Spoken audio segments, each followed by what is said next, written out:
Hola, ¿qué tal? ¿Cómo están? Bienvenidos a 23 en punto. En el programa de hoy vamos a hablar de la inseguridad, del verdadero drama del conurbano, del Gran Buenos Aires. Algunos datos de este conurbano que, por cierto, conocemos, del que hablamos todos los días. Vive el 30% del país, en todo el conurbano bonaerense. Cerca del 40% de los pobres, esto quiere decir que de 12 millones, porque tampoco hay estadísticas concretas sobre el conurbano. Recuerden Villa Azul, el primer lugar en el sur del conurbano que golpeó el coronavirus, que no podían ni siquiera determinar cuánta gente vivía en Villa Azul.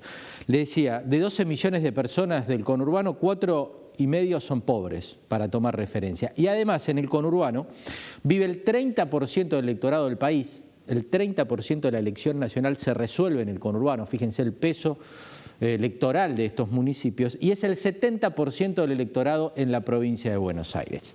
Ahora, ¿qué tenemos ahí? Tenemos un Estado ineficiente, donde falta inversión pública, donde hay aguas servidas, falta de cloacas, agua podrida en los pasillos de las villas del conurbano, niños y niñas que terminan el colegio, si lo terminan, con serios problemas de lectoescritura.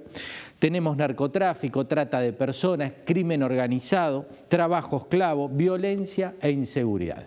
Eso es el conurbano, ese es el resultado del conurbano, eso es lo que construimos en el conurbano en los últimos años. Es triste, es doloroso, pero es la realidad. Donde escuchamos definiciones de la política, en boca de la política que hablaban en el conurbano, de la maldita policía. ¿Se acuerdan? Unos cuantos años atrás.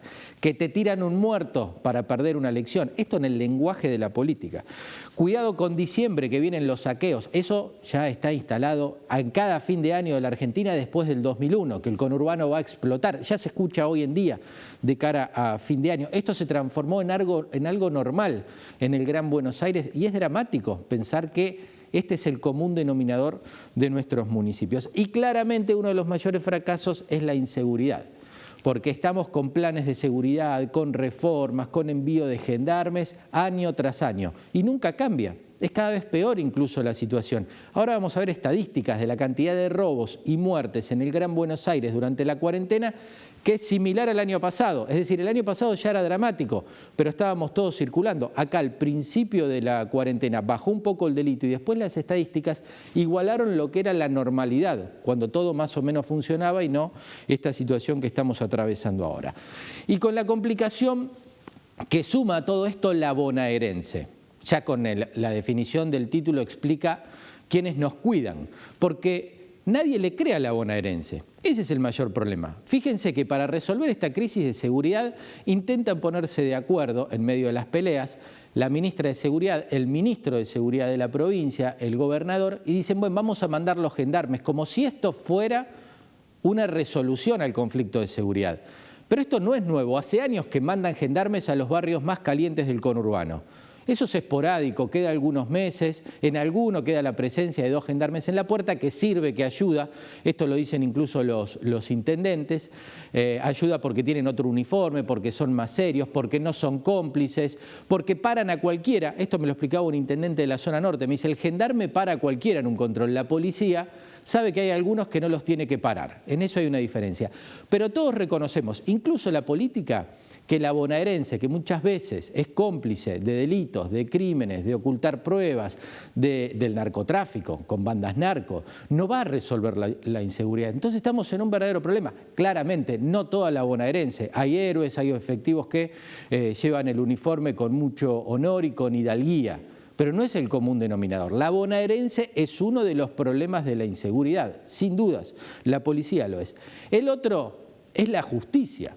Veamos números de la justicia. De los delitos denunciados, solo se condena el 5%.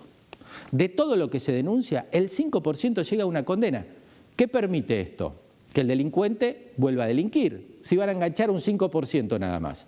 Y si después se queda adentro, porque después se encuentran las salidas transitorias o estas salidas en medio de la excusa de la cuarentena que liberó un montón de presos que los intendentes reconocen. Me decían, en Lanús hubo un caso emblemático donde un delincuente que estaba cumpliendo prisión domiciliaria volvió a robar a los vecinos donde él vivía, que ya les había robado. ¿Qué hicieron los vecinos? Se tuvieron que mudar.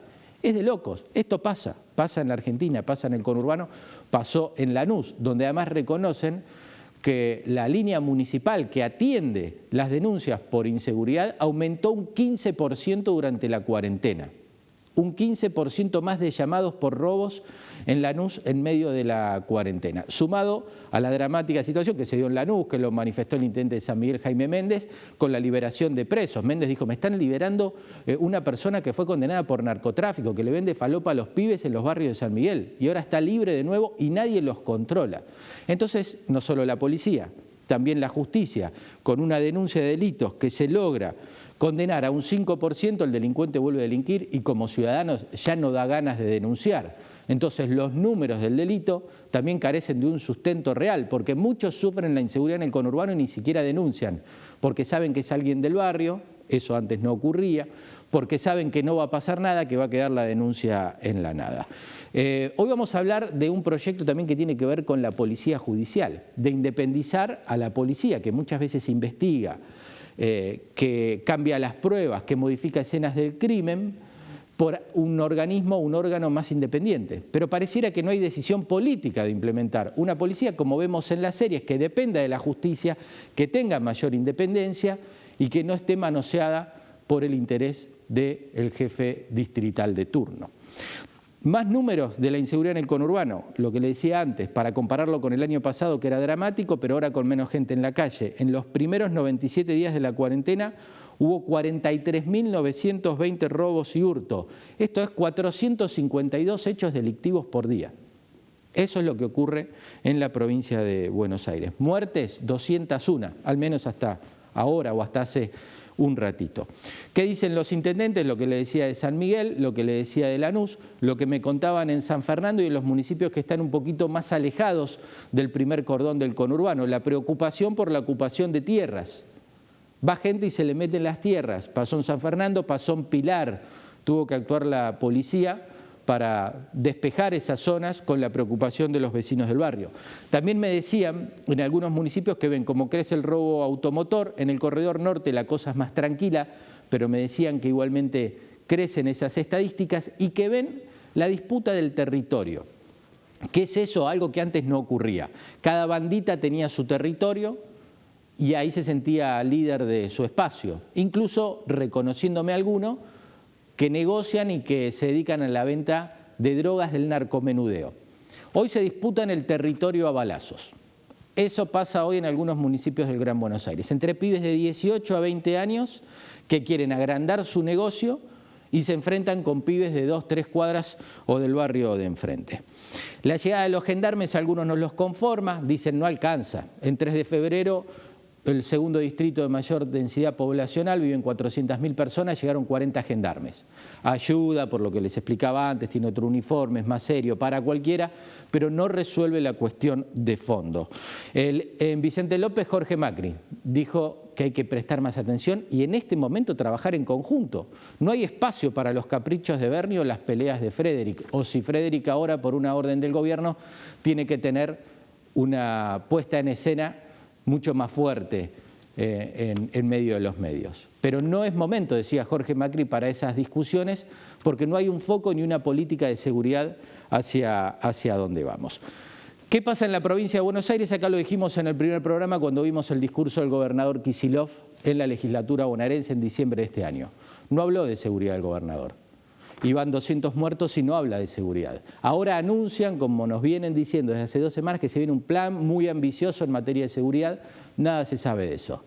Hay una cuestión ideológica, hay una definición del gobernador que no cree en el problema de la inseguridad real, que no lo ve como un drama. Intendentes dicen que no lo entiende, que no le importa, y otros que por eso está Bernie, una figura muy fuerte para llevarse la atención en medio de algunas cuestiones poco serias o desafortunadas de Bernie en sus definiciones en materia de seguridad, pero sacarle el foco del problema al gobernador Kicillof. Pero no parece tener una preocupación seria el gobernador por el drama que se vive hoy, que incluso un intendente del conurbano en la zona oeste del Frente de Todos en las últimas horas me dijo, ya me preocupa más la inseguridad que el coronavirus. Un Estado ineficiente, una justicia que muchas veces no llega y otra es injusta, y una policía que en buena parte es cómplice. Así el conurbano está en un verdadero problema. Hoy vamos a hablar de seguridad, de qué es lo que pasa, de cómo se resuelve, si esto es que se resuelve o no. Vamos a tener dos especialistas y también vamos a tener toda la información política de lo que ocurre hoy y cómo va a seguir la cuarentena y la pandemia en el conurbano bonaerense, con el análisis de Jorge Chivo, Alejandro Cancelare y Ariel Ferrentino. Todo esto en 23 en punto.